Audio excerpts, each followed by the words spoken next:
Before Sherlock Holmes ever walked through the foggy streets of London, there was a real man who could look at a stranger for just a few seconds and reveal their profession, their habits, and sometimes their crimes. His name was Dr. Joseph Bell, and he wasn't a detective, he was a surgeon. But what he did inside his classroom would become the foundation for the greatest fictional detective of all time. Welcome to Stories Off the Map, where legends begin with the truth. This story starts not on Baker Street, but in a bustling medical school in Edinburgh. Arthur Conan Doyle, the man who would later create Sherlock Holmes, was one of Dr. Bell's students. Day after day, he watched in awe as Bell examined patients, not by touching them, but by simply observing them. Their clothes, their hands, their posture, even the way they breathed. Bell could tell a sailor from a miner, a writer from a soldier, a liar from an honest man, all before the person said a single word. Imagine being a young medical student watching your professor solve cases in seconds. One day, a man walked into the clinic. Before the man could speak, Bell greeted him and said, "You were recently discharged from the army,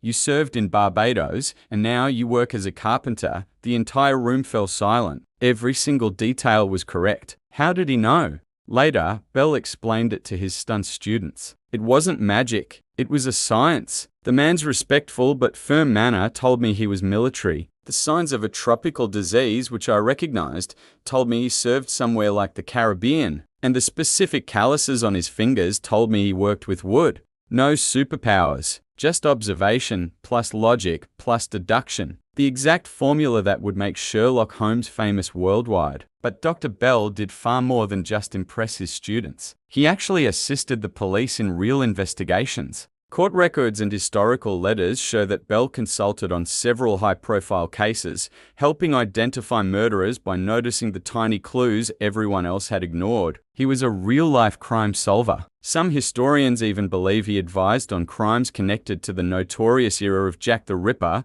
though many of those details remain shrouded in mystery. What's fascinating about Bell, though, is that his mind was sharp, but his ethics were even sharper. He firmly believed that logic should always serve justice, not personal ego. He dedicated his life to training nurses, helping to reform forensic procedures, and pushing for more compassion in medicine. He taught that a doctor must understand a patient's life just as well as they understand their illness. Years later, when Conan Doyle brought Sherlock Holmes to life, he wrote a letter to his old mentor. In it, he admitted, "It is most certainly to you that I owe Sherlock Holmes." He made no secret of his inspiration. And yet, here is the twist in our story. Sherlock Holmes became a global phenomenon, one of the most famous characters ever created. Dr. Joseph Bell, the brilliant mind behind the legend, became little more than a historical footnote. His name faded while his fictional counterpart became immortal. But the truth is, his legacy never disappeared. It just went undercover.